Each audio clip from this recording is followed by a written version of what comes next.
Prime Minister Imran Khan in early 2023. Months later, he was in jail. The former leader of a country jailed. And the charges, if you go through them, they're ridiculous. Now it's been over 2 years he's in jail, and it's only getting worse. He's not allowed to see his family. He's in solitary confinement. And he's describing in this latest statement, he said he's being caged like an animal, and he's going through mental torture, the worst form of psychological torture. His sisters continue to fight for his freedom, but they are being targeted as well. Their son's jailed. One of his sisters physically abused. His supporters are being jailed. Imran Khan's name is banned from TV in Pakistan. And today, the military establishment put out a statement directly threatening Imran Khan. They said the following. They said, "Who are you? What message do you want to give? Who do you think you are?" to the former leader of a country, of a democracy, of over 200 million citizens. They said they'll also come out and fight bare knuckle. Again, that's the military establishment of a supposed democracy. There's also deepfake videos floating around of Imran Khan's sisters making various statements as they try to taint the image of the Prime Minister and his sisters. Yet the Prime Minister's support and his political party's support in Pakistan is sky high. A support that most political parties around the world never get to see. So today I'll sit down with two of his sisters, Alima Khan and Dr. Uzma Khan, who saw him just a few days ago, which will probably be the last time a family member sees the Prime Minister for a very long time, based on the military's latest statement. We talk about the Prime Minister's situation in jail, the statements by the military establishment, and what would happen next. I've interviewed multiple family members of the Prime Minister, including his sons, and I will continue doing so. I also would like to again extend an invitation to the Army Chief, Asim Munir, as well as the current sitting Prime Minister, to hear their side of their story. Why is Prime Minister Imran Khan in jail? What is their plan for Pakistan? I've been covering the situation in Pakistan for over 2 years, and I'm still hopeful that some sort of middle ground is reached by both sides, the military establishment and the largest political party with their leader in jail. I hope you enjoy this interview with Alima Khan and Dr. Uzma Khan. Well, it's like every time, Alima, every time we speak, to be honest, things seem to get worse and worse. And today is no different. The last few days have been a roller coaster for you and your family and for the Prime Minister and all his followers.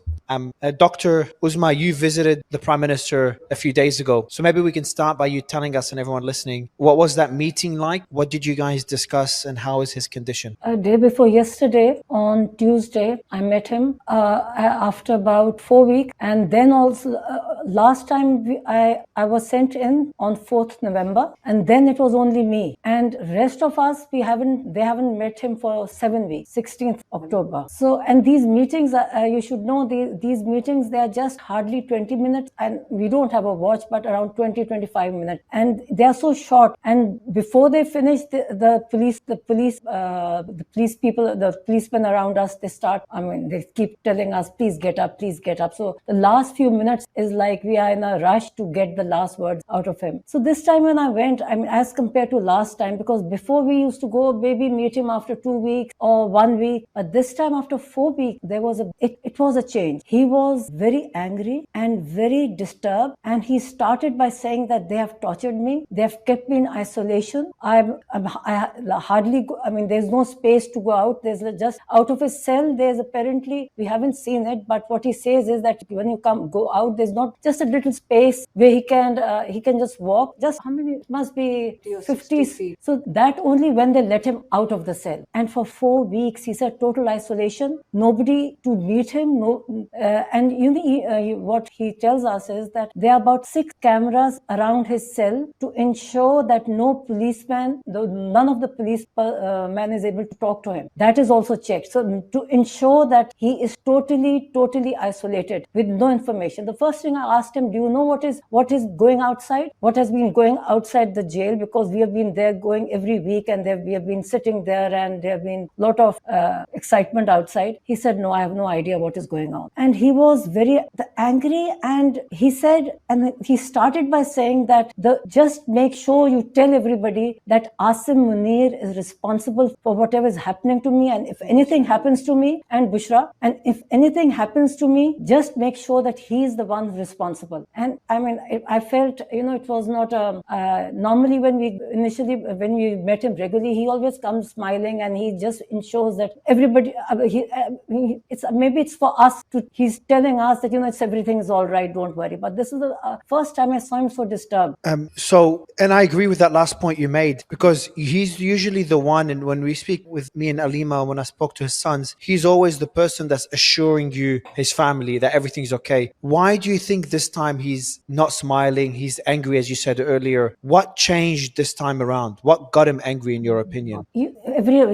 Normally every time when he comes, he's always smiling. He gives us a big smile, and he's as if he's coming out of his own bedroom. But this time, he told me, he said, he's telling me that, this mental torture is worse than this mental torture from solitary confinement it's worse than the physical torture. And he kept repeating it, and he specifically asked me to go out and tell everybody that this person is responsible, and if anything happens to me, he is responsible. And then quickly, then afterwards I gave him a quick brief. There's not enough time, actually the time is so short. I gave him a quick brief of what happened in the last 4 weeks, and he gave me instructions of what to tell his people, what to tell his party, what to tell his followers outside. And I was also disturbed after that, because I've never seen him so angry and so upset before. Me and Alima have spoken about why they are doing this, why they're putting him in solitary confinement, why they are slowly reducing his family being able to see him. And what we concluded, same when I spoke to his sons, is that they're trying to break him. And based on what you're telling me right now, I wouldn't say they're breaking him, but it's starting to have a toll on him, taking a toll on his mental state. And we also have an update now, and we're going to talk about it in a bit, that they're going to completely block his family from seeing him. Miss Alima can't see him already because she was always getting his message out to the world, and she was targeted legally. And now you've also been banned from seeing Imran Khan again because you're also passing his message to the world. Why are they doing that? Why are they getting stricter? Is it becoming more of a threat to them? He himself told me this time. He himself said, they are trying to break me. I will tell, I'm not going to break. Whatever they do with me, I'm standing firm on my stance. And this is the message I was supposed to give outside, that no matter what they do, he's going to resist. His stance is the same. And he told me that they are trying to break me. I know why they are doing it. Alima. Mario, if I step into this, the thing is, The microphone, a lot Alima. of times people have come up to us regularly and said, I wish you'd find a middle ground. And I've asked a lot of people this, because they says, we just want Imran Khan out. Can you not find a middle ground with Asim Munir? So I said, listen, my brother has repeatedly, since the time we've gone in, if you look at all his tweets, he talks of three things: rule of law, democracy, human rights. He's a constitution. That's all he talks about. So I said, which one of these do the people of Pakistan want to give up? Do you want to give up any of these, your rights? He's standing up for the rights of the people. So whichever one you want to give up, because he's never asked for himself. So the thing is, what the establishment would like to offer him is personal relief. They're telling him that we will give you a break. You come out on our terms for yourself. He's saying, I will not come out for myself. I'm here. You have to agree to a fair and free election. You have to agree to rule of law. And he's repeatedly said people should stand up against the 26th Amendment they brought to the Constitution, then the 27th Amendment. Now they're going to bring the 28th Amendment. And they're all person specific. These amendments are person specific. He's also said repeatedly, told us in jail as well, that this is not a sustainable model. They have to understand you cannot, tyranny is not a sustainable model. Eventually, people rise up against tyranny. And I haven't had a full brief, but we know that the representative of the military has given a press conference today. And he has declared that nobody can see Imran Khan because Imran Khan is anti-state. So I'm wondering, is this an open declaration of martial law, where a military government employee comes and sits there and says the person who's representing 90% of Pakistan and its politics is being declared anti-state? You'd assume that anywhere in the world, people are the ones, you do not call a representative of people anti-state. And the state, the only person, and they said he's anti-military. My brother has never said anything about the military. Both Uzma's husband and my husband both were in the Air Force. My husband has got an award for, he's been awarded for his services to the Air Force. So when you say anti, like he's against the army, the only person that my brother has named is Asim Munir, and that is not sum total of our military. Our military is an excellent force. But when you have somebody declare himself state, the complete army, and anybody who speaks against him, there are two names you can't take on our television, like two names that are forbidden. You can't speak against Asim Munir, and you can't speak for Imran Khan. That's the sum total of what the situation in Pakistan is right now. And another thing that they did, and they've exposed themselves by doing it, and it's quite ridiculous in this day and age.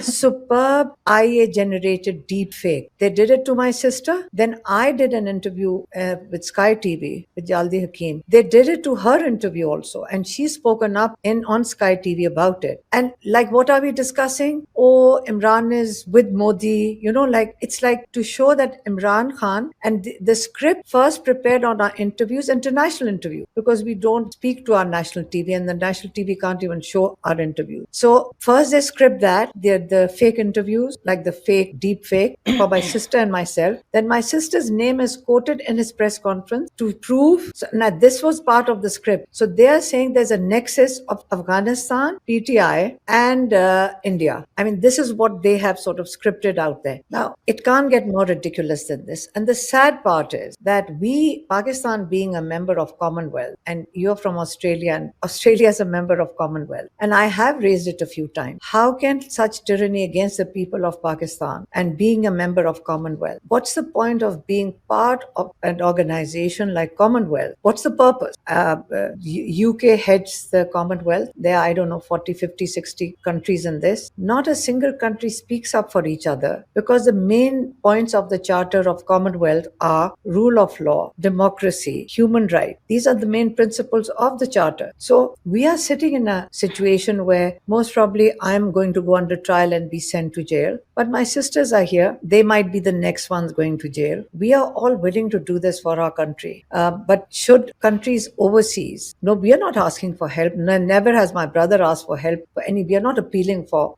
support. And what can we appeal for? But we are saying that should they be supporting dictatorship? Should they be supporting a situation, environment as it is in Pakistan, and supporting it fully? A lot of countries which could claim to uphold values of democracy, and you're sitting in, like, if you just listen to the way he threatened Imran Khan, and who's declared that we can't see our brother, is the spokesperson for the military. So it has to be, it's not the government spokesperson. Yes, the government spokesperson also came on yesterday and said that we are going to ban, and they threatened, if you come outside the Diyala and see, we'll rip your tongues apart and we'll make shoes out of your tongues. Soles? I think soles of your shoes out of your tongues. I mean, the language they've used. But we've gone past the stage of being fearful of them. We are not fearful of them. They're scaring us. They're just three sisters. That's where else? I mean, you've already got one nephew in jail. My sons have been to jail. It's my turn now. They're attacking my sister through artificial intelligence and talking about her on TV. Is that who you're combating? Women now? I want to go back to the statements that the Prime Minister has made, because there's a few things you've talked about, Alima. You've talked about the statements by Imran Khan, the statement by the military spokesperson today, and I'm going to read out what they've said. That was a bit of a shock to me. I think they've never come out that aggressive against Imran Khan. And also, I've watched those deep fake videos, the one from yesterday. Very low quality AI videos, very, very low quality. They seemed obviously fake. But it also just seems whoever did them just seems very desperate as well. But let me go back to the statements by Imran Khan.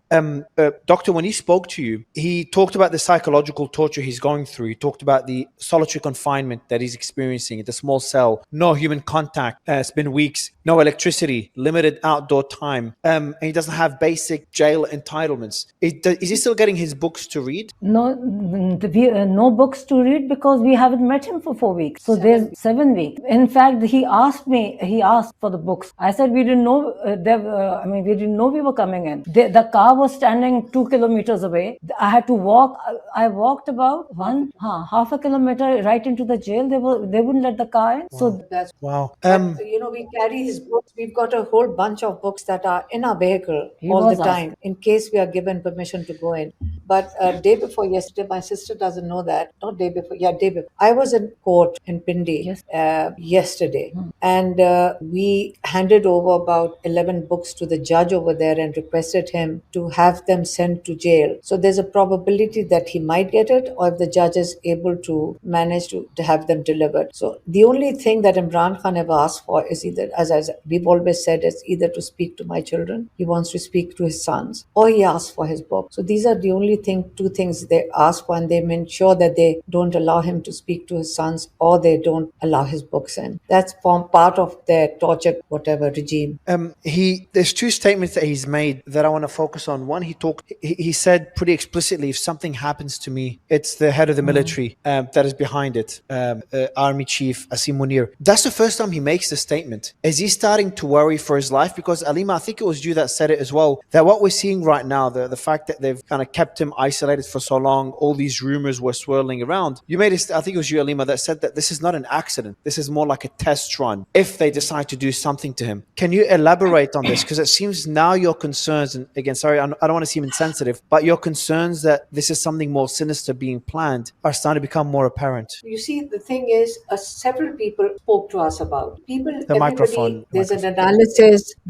They people analyze. There's always, I mean, all discussions are always around Imran Khan, and a few people did speak to us and said that if it's sort of a method to this situation, that maybe they want to test the waters. They feel that they don't know how to go about it, but they need to test what if they isolated him. Where did this rumor come from that he's not alive? Like, where did it come from? They claim it came from Afghanistan. I don't know why it would come from Afghanistan, but the fact is they want to say that it started from there, or they started from India. But the thing is, they're also claiming that the fake video also came from India. But the only person talking about the fake video was our ISPR spokesperson. So yes, we are concerned that that's why we go outside that jail, that we will not allow. How can we allow it? How can we not stand up for him? And basically people are not just worried, they're getting angry. And a lot of people call us up and say, enough is enough. You've got to do more than that. And frankly, whatever we as sisters could have done, we have. My sister, our other sister, Noreen Niazi, if you have no idea how brutally she was attacked, she's 71. The policewomen dragged her from her arms and her hair. And we, in the dark, actually for a few minutes missed out. We didn't even know this was happening. And when we reached her and we were trying to get up, she had not passed out, but she was in a state of shock. She doesn't recollect some of that, what was happening to her. We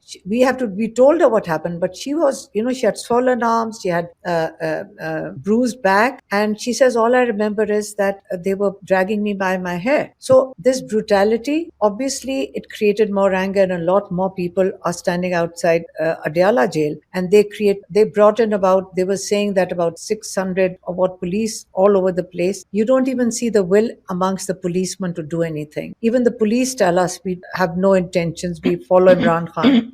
I think the way they are reacting, this reaction when you're attacking women, this is not an acceptable format anywhere in the world, especially in Pakistan. When you start abusing women, it's not sitting very well with the people of Pakistan, that's for sure. It's not acceptable anywhere, but in Pakistan, there's a decorum for women, and you just don't do that. So I don't know how they see the future playing out, but it's not looking good to us over here, because when they are reacting in fear, because my brother says they say it's anti-military. The only name he's named is, when my sister came out in the past 3 visits, was Asim Munir. So the reaction that you get in return when you're naming a government officer is so big. Like, it's like, if you watch that, I only saw it, I haven't really gone through the ISPR statement, but I saw my sister's pictures on his presentation. My sister, like, why would she be telling, like, he's saying that my sister gave an interview to Indian television. Basically, she's saying that she's asking Modi to attack Pakistan. My sister. So they've got an AI generated, so they are putting that on my sister. So hold on. AI Are you talking? I know there were AI generated videos just circulating online, and one would speculate they're coming from the government or people associated with the government or the military leadership. But what you're saying is that the military spokesperson played an AI generated video in the conference? Yeah. No, he said they showed, well, I don't know if they played it because I didn't see the content, but I've seen somebody sent me that they're talking about my sister saying that to prove how anti-state all of us are, we are Wow.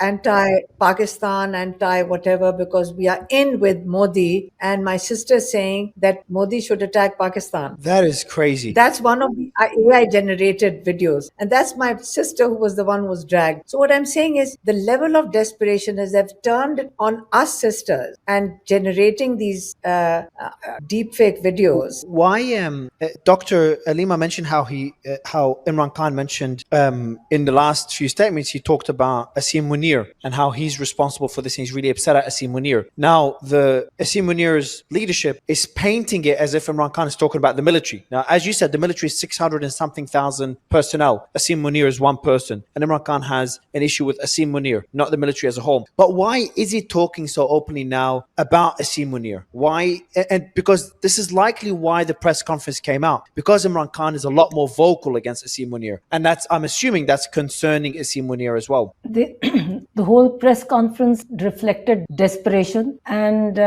they were just trying to deflect it on the state. They were not saying it's Asim Munir. They were mainly saying it was he is anti-military, the whole anti-state, anti-military, and anti-Pakistan. And and everybody knows, not only them, everybody knows that he always mentions this one person because it's a fact. The reason is everybody in Pakistan knows all these politicians, the way they are totally controlled, suppressed by him. Yeah. The fear is there. They can't make their own decisions. The Prime Minister even has to ask his superiors before he answers for anything. So we're in a situation now where Imran...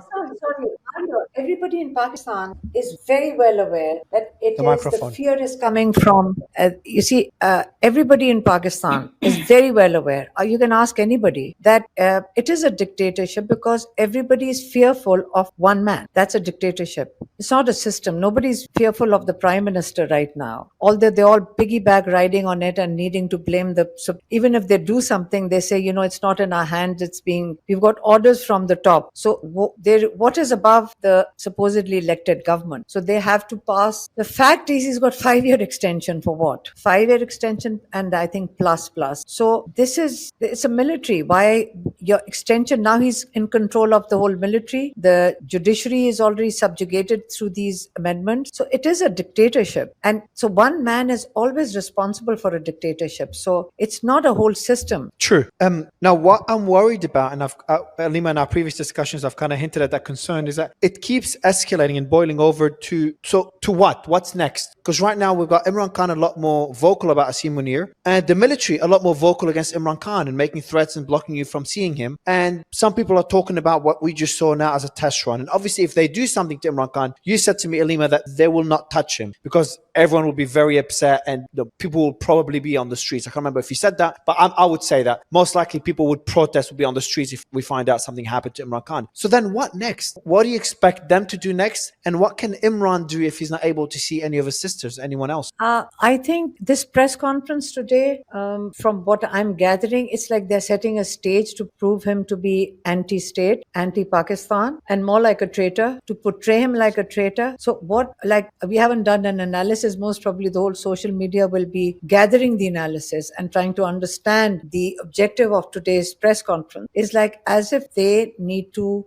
it's a very outdated, we've discussed this before. This is a very outdated script. This is something that happened in the 70s and maybe early 80s, where treason, you use the word treason, that they don't know how to apply that to Imran Khan, where everybody knows. I mean, literally there's a 90% following. It's very different if you even said 40-50 or maybe 50-50. Maybe there are people who are double-minded. But at the moment, there's an absolute situation in Pakistan where people are very angry with, the economic situation is deteriorating. There is no investment coming. And when your courts stop working, when the rule of law is There is no rule of law. So the first thing to exit, or the first thing that is going to block itself, is going to be investment. So the economic situation is deteriorating. IMF has already in its report said that Pakistan has got corruption that they have to explain, of government has to explain, up to the amount of 5,300 billion rupees. 5,300 billion rupees. This is an IMF report, and this is just the tip of the iceberg. So the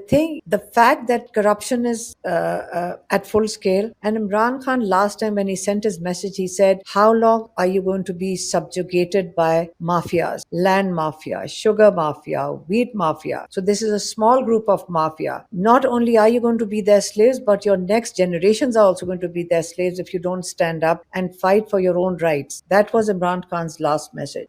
Doctor, my other question to you is going back to that statement by the military. I was going through it before this interview, and I was pretty surprised by how blatant they were. And usually they don't mention Imran Khan's name in the statements, which is, I've covered a lot of things around the world, a lot of democracies around the world. This is the first time I see democracy banning the name of someone, as they have in Pakistan. They did it during the elections as well, before the elections. And now the military, which the military is not really supposed to be talking about politicians. The military is there to serve.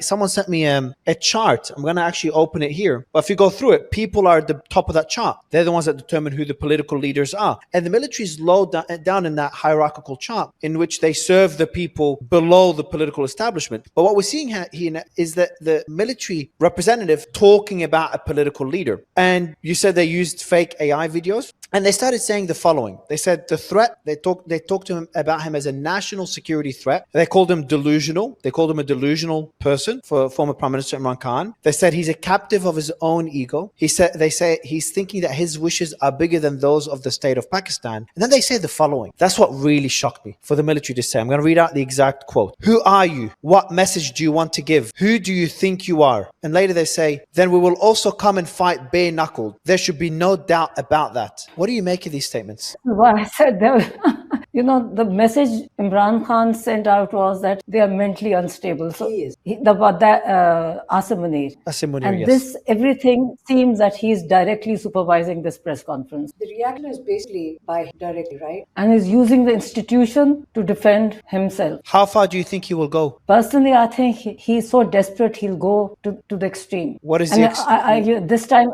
Imran Khan also said this time, he said, this is why he said that the way things are going, he said, if they do something to me, he's the one responsible. So I said, no, they will not.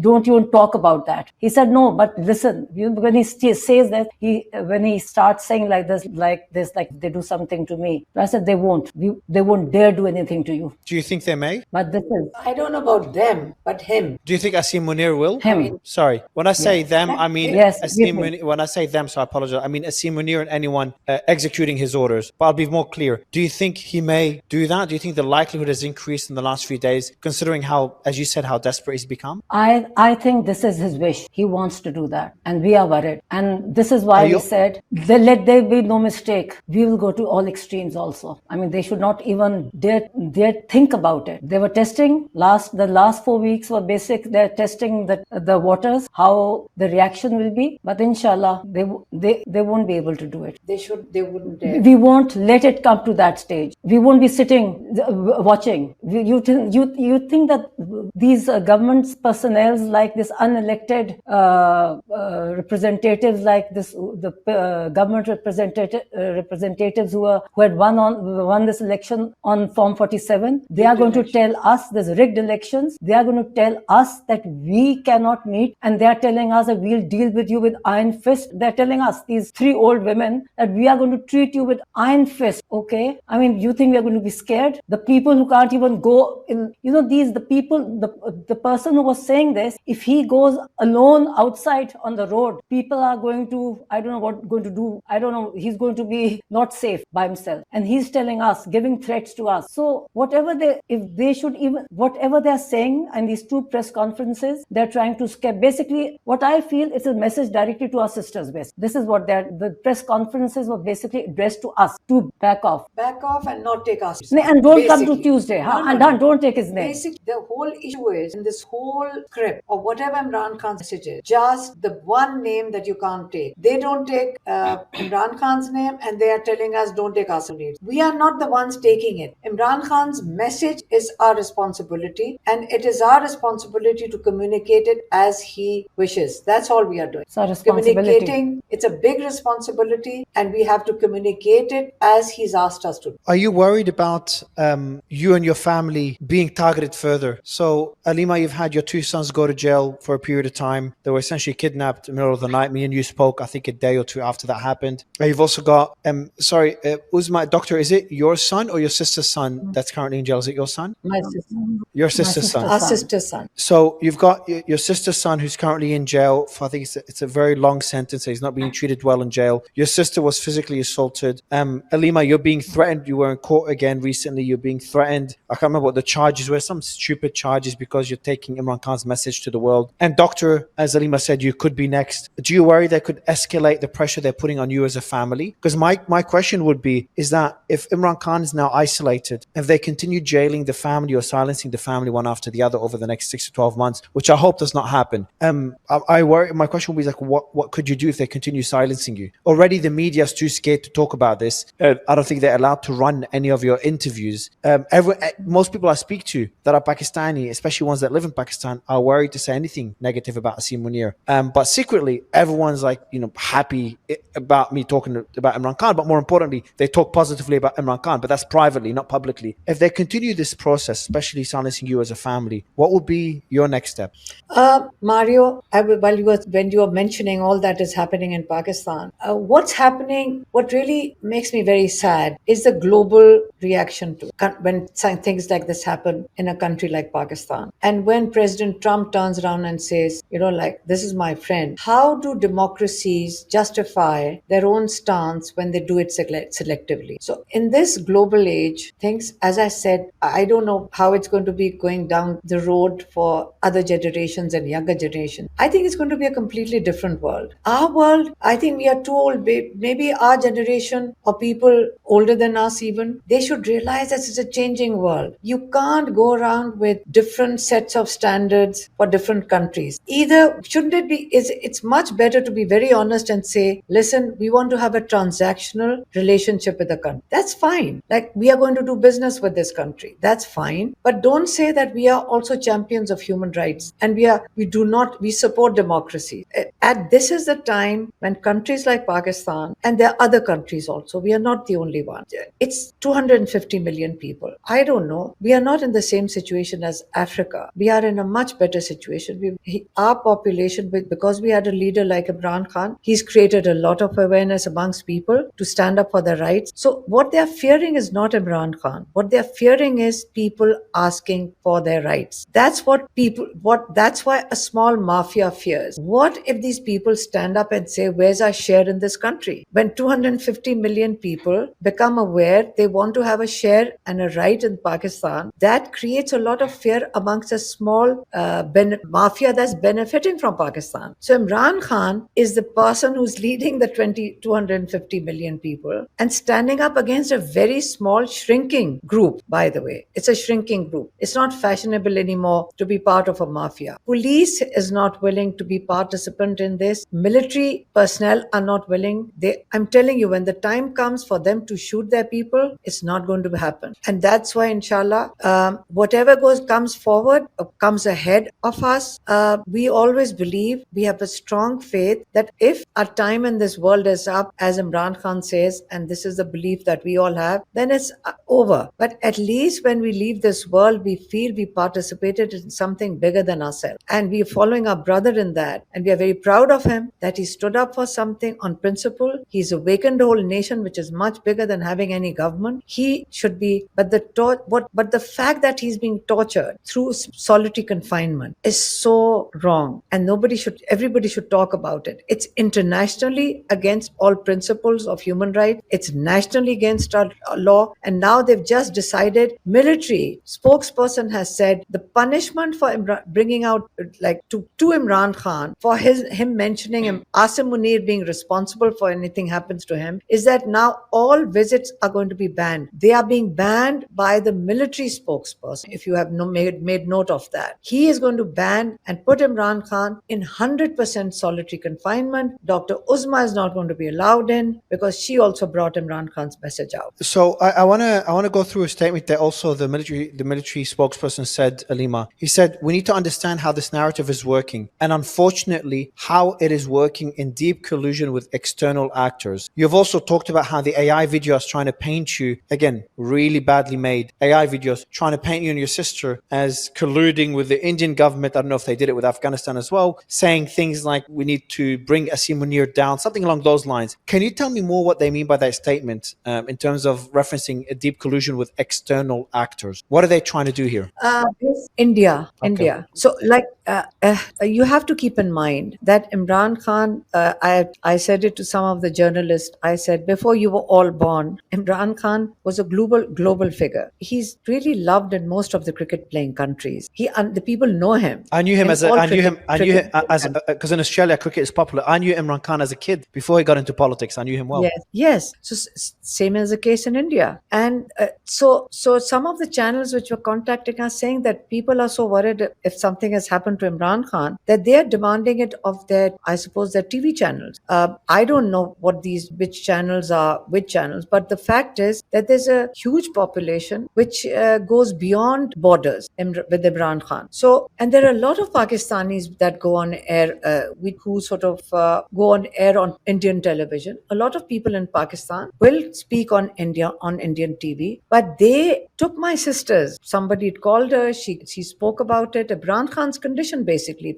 They were asking if Imran Khan is okay. Is there any news on Imran Khan? They make a ridiculous video on my sister, and the speed with which that was spread everywhere. And then for ISPR, knowing that it's a now, if you are from a government organization, before you use it, shouldn't you be? It's already everybody's declared that this is it's a deep fake. My interview, because it was on Sky TV, because Yaldi Hakimchi actually went on another program to talk about the fake, deep fake, and I'm saying the same things on Sky TV about Imran Khan and Asim Munir about India. Like, I'm talking about India and how India In the fake something video, about Indian. in the fake video, or in the real one, you mean? In the fake video. In the fake video, exactly, yeah. Because in the real one, you didn't talk at all about In the India. fake video, both the fake videos about India. So our collusion basically has to be established through these fake videos that we are both colluding with India, and this is the external forces. I mean, it's a very bad script, to tell you the truth. Yeah, I can see. The last. And it's so irresponsible on the part of a representative of our military to sit on TV, with all the media, and use that fake video. Yeah. The last thing that happened, it kind of a positive development, and that was a letter sent out to Marco Rubio, the U.S. Secretary of State. So that was sent by 40 U.S. lawmakers, and it says the following: they expressed concern of the transnational repression and worsening human rights crisis in Pakistan under the military-backed government of Prime Minister Shahbaz Sharif and Chief of Army Staff Asim Munir. That was 2-3 days ago. They voiced concerns over the quote threats, intimidation, and harassment of even U.S. citizens and their families in Pakistan who spoke against the regime. So the regime is now no longer targeting Pakistanis alone, but according to the letter, even U.S. citizens, which most countries would not dare touch, are apparently being threatened by the regime. I'll read out one more quote here. We write to express urgent concern for the escalating campaign of transnational repression and worsening human rights crisis in Pakistan under the military-backed government of Prime Minister Sharif and the Chief of Army Staff Asim Munir. In recent years, U.S. citizens and residents who have spoken out against authoritarian abuse in Pakistan have faced threats, intimidation, and harassment, often extending to their families in Pakistan. These tactics include arbitrary detentions, coercion, and retaliatory violence, targeting diaspora individuals and their relatives. So, two things I want to ask you. First, your thoughts on that letter, because considering the geopolitical situation, Pakistan plays a very important strategic role in that rift we're seeing between India, the US, China, especially US and China, which is what I view as the US and other countries putting those geopolitical interests above their concerns for human rights and human rights abuses. But I want to get your thoughts on that letter and also the comments on the letter of how the government or the military establishment or the authoritarian government is targeting Pakistanis that are also dual citizens. You're right, Mario. We are a victim of our geopolitical location. It's our geographical location, and the Pakistani people are a victim of their location because it's other interests that say, okay, it doesn't matter. We need, I don't know, we need muscle. We need to whatever situation they need to create. The people who are going to suffer is going to be the people of Pakistan. So as a people, we don't want to suffer anymore. During the 20 years when Afghanistan had problems and Pakistan was obviously participating in that, we had about 80, 90,000 civilians killed in various terrorist attacks. So we as a people have suffered, and that 20 years economically damaged us. We suffered from stunted growth. Our economy didn't grow because how is anybody going to invest when there is unrest? And we directly didn't have any unrest, but we became a victim of problems in our neighborhood. So when Imran Khan keeps talking about peace, they intentionally turn around and say he's anti-West. No, he's only talking about his own home and his own people. And all he's asking for is that we have suffered economically for the past 40, 50 years. Pakistan was growing. If you look at Pakistan in the 50s, we were a new country. If you go back, Pakistan was a country which was giving scholarship to 20 countries, which included, helped set up South Korea's. But I was in South Korea, they said Pakistan helped set up the education system. Pakistan helped set up, helped Singapore. Pakistan helped Emirate Airline. It says EK. You know, the symbol is EK. It's Emirates Karachi. The first flight, Oh, wow. Pakistan trained them. That's why every first plane that they have, the first plane lands in Karachi. Pakistan helped set up the airline. Pakistan has helped. We were giving scholarships to most of the UAE. This was the growth rate in Pakistan. The level of education, the growth rate in Pakistan, we were giving scholarships to Singapore. Look at where we are right now because of the geopolitics of the region. So where we were growing at that rate, 30 million young people, educated people have left Pakistan, 3 million, have left in the past 3 years. So we are suffering from A brain drain. we are suffering. It's huge brain drain. So the point is that our geographical location, we became a victim of our own job. And Imran Khan being in jail, maybe that's how they want to sell him overseas. You always will know that they will portray Imran Khan as anti-West. What is there anti-West about Imran Khan? Imran Khan, all he says is that, listen, I have to first look at the welfare of my people. So how can that be anti-West when you're looking after your own? So yes, you are right about how the situation, but I think, as you said, in this day and age of social media, maybe the young people are not interested in a geographical location. They want to have a better future for themselves. So it depends on how they will react to how things evolve in Pakistan in the next few weeks, months. My last question, and Doctor, I'm going to ask you that question first. I've already asked that question to Alima, and I'll ask her again, see if her answer is different today. Again, I'm not involved in that fight. I have no horse in the race. I'm not going through the struggles that you're going through, and I don't share the same interest in supporting Pakistan as you do, and of course, as the former Prime Minister does. I'm not a Pakistani citizen. So for me, I'll ask this question as an outsider and without having the same connection to the people as you do. I look at this and say, I'm a believer in democracy. I come from a democracy. But I also don't want anything to happen to Prime Minister Imran Khan and to you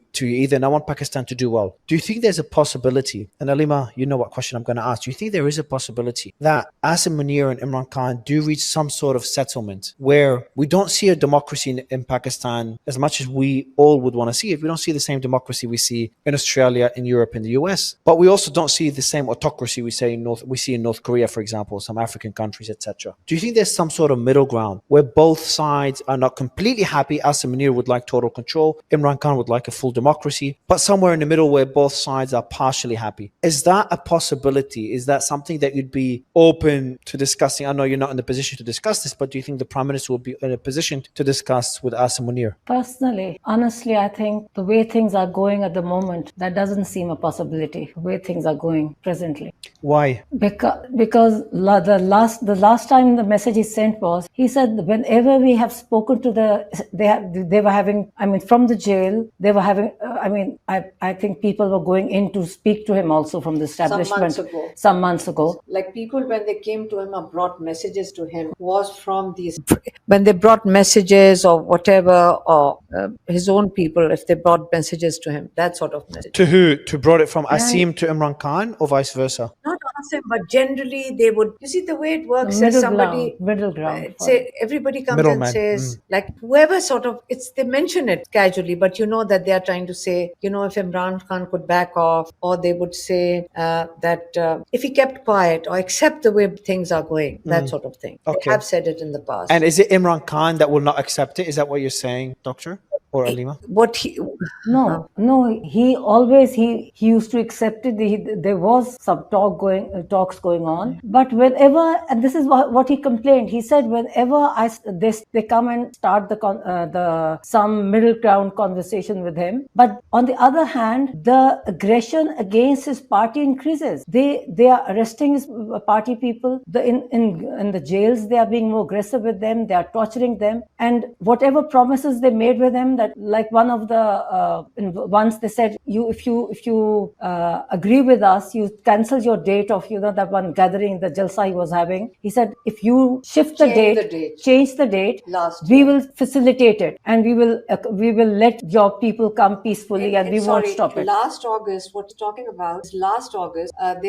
Last August, I think they were planning a rally, like a big gathering, on the 22nd of August. I remember, yes. So they came running to him this is in 2024, and people came to him and said, last date, please cancel this. We promise that we'll facilitate you if you shift the date to September, but please cancel this. So Imran Khan is in jail. They sent somebody at 7:00 in the morning, one of his party people, to say this to him. So they, you wake him up and say, okay, please do this, otherwise there'll be bloodshed. I don't know, whatever they said to a man who's there's going to be security issues. So he agreed to it. What is he supposed to do in jail with no information? And then when the next rally was held on the 8th of September, which was an agreed to date by them, that they promised that we'll facilitate it, they blocked all the road. They've got cases on everybody who attended it. So he said they are not reliable. Like, if sometimes I have given in ground, they turn around and they lie, and they have no shame in sort of breaking their word. So hard to reach there's sort no of middle point ground when there's no trust that the other party would deliver on whatever promise that is reached. So that makes it very difficult to reach some sort of agreement in the middle. That's a shame. That's a real shame. Yeah. At the moment, our only concern is that today they have used my sister's message, Dr. Usma's message, which came out on Tuesday, that he's being tortured through isolation, and he told my sister that isolation is mental torture. Isolation is worse. Mental torture is worse than physical torture. He said that. He said it's worse, and he was very upset at being isolated. It's inhuman, and it's considered one of the worst tortures internationally. So what they've done is they've used my sister saying that it's Asim Munir's fault, using that because she took Asim Munir's name through Imran Khan's message. They have had a press conference yesterday that if you come out, the government ministers were threatening us. They've threatened us and abused us. And now today the military spokesperson has come and been abusive and threatening as well. But on Tuesday we will go to Adiala. Whatever inshallah the consequences are, we'll face it, but it's our right to see him. How can a military representative cancel our meeting? So we will go there. I'm going to add one more question. If you don't mind, one more question. If the chief of the military, the army chief, Asim Munir, sits down with you right now and says, Alima Uzma, I would like some sort of settlement where your brother could get out of jail, but I continue ruling the country, and my immunity in the constitution will remain there. Is that something that you would be open to discussing and you'd accept? And obviously you're not in a position to accept it. And the same question for your brother. Doctor, you were the last person to speak to him. If he's sitting with Imran Khan right now, do you think this is a discussion that you would have with Asim Munir? And do you think this is a discussion that Imran Khan would have with Asim Munir? Hypothetically speaking, because I know it's a very tricky question. Well, Imran Khan, if Imran Khan is in jail, if Asim Munir has to say anything to him, he can just go to the jail, and he's his prisoner. If he has anything to say, he could have gone to jail and spoken to him. But we seriously don't understand what the issue is. Is Asim Munir doing this for Pakistan? We'd like to understand, Why would you declare Imran Khan a traitor, a security risk? How is Imran Khan a security risk? So what are these It is, terminologies that you're using but against Alima, Imran Khan? it is. We know, and as an observant, it's a bit obvious that it's about a power grab, and Imran Khan is a threat to Asim Munir's hold on power. That's how I see it, and I think most people on the outside would see it, and I think people on the inside, I assume, would see it. So we know this is the issue. This is why some sort of settlement, if there is one, and I'm not brokering one, I'm just thinking, I'm trying to understand where you're at. If there is some sort of settlement, I think it has to include Asim Munir maintaining at least a big portion of the power he currently maintains, and I'm not sure if this is something that's even acceptable for Imran Khan and for you as a family. No, I think if there's a conversation that he needs to have, he can always have it with Imran Khan. No, definitely not with us. We are only the messengers who bring out his message, and we highlight his plight or his situation. That's what our role is to bring out his message. It's the authenticity. We have a big responsibility to make sure that everything that he said, when one of us comes out or when we are collectively there, we come out, we go through the message and we correct each other if we have missed out on anything, and then we formulate the message, ensuring, because we don't have a pen or a paper over there, so we all collectively try to remember it and then we collectively put it together. So we are only the messengers. If he has to say something, Asim Munir can say it to my brother in jail. He can visit him in jail. But this is not about power. It's about Pakistan. Imran Khan is standing for Pakistan. He doesn't need the power. He's willing to give up his life for Pakistan. People don't give up their life. We don't want him to give up his life. But he has said it repeatedly and you have to believe Imran Khan when he says it. And if you see his face, you'll see it. He says, I will never bow to tyranny. I will rather die in jail than to bow to tyranny. I only bow in front of Allah. These are my brother's words repeatedly. So there is nothing you, I, or anybody can do. They can blame anybody. Oh, the sisters are responsible for what he's going through. Doesn't matter. We are only here to support our brother. We'll continue to support our brother. We'll stand by him. And if it means that our lives get affected, they might be on hold. My passport is blocked. My ID card is blocked. My properties are seized. My properties have been seized by the government or the court. It doesn't matter. The cause is much bigger than all of us. And that's the people of Pakistan. And we are happy. We are not in politics. I'm not giving a political statement. My brother's not talking about politics. He's talking about Pakistan. It's a love of his people that he's talking about. We keep mixing up. We miss out on power versus people. My brother's not about power. My brother's about people. And we adore him for that. We are proud of him because of that. And the people of Pakistan love him for that. That's how simple it is. Alima, final question to you is, what will be your message to Army Chief Asim Munir as well? Oh, sorry, these positions Alima don't and Dr. matter. Uzma. Alima and Dr. Uzma, both of you, as a final message to Asim Munir. Sorry. You see, I would say time goes by. When you're positions like this, one should worry about what legacy you leave behind for your children. That's very important. And this time will also pass. What do you want to do with the power? No amount of money. Power eventually basically translates for a lot of people into money. It's not just a high. It's not going to help. You have to read history to see what happens or how they are remembered in history. Why would you want to do that to yourself? It's not about the present, it's about the future. In these positions are where you leave behind a legacy. So first note down what you want to leave behind as a legacy, because that will matter. Because right now, past dictators are being remembered and not in good words. So how will your children or your grandchildren or whatever, you don't want to be an embarrassment for them down the road, because that's important. So he should reflect on it. That's all I can say. Dr. Uzma, as a final message as well to the Army Chief. I feel that Imran Khan kept on saying that before all these amendments and before he became whatever position he has now, he used to call it Asim law. Well, everything was going the way, everything was under Asim law. It was not martial law, it was Asim law, specific to one person. So now, even now that he's attained whatever position,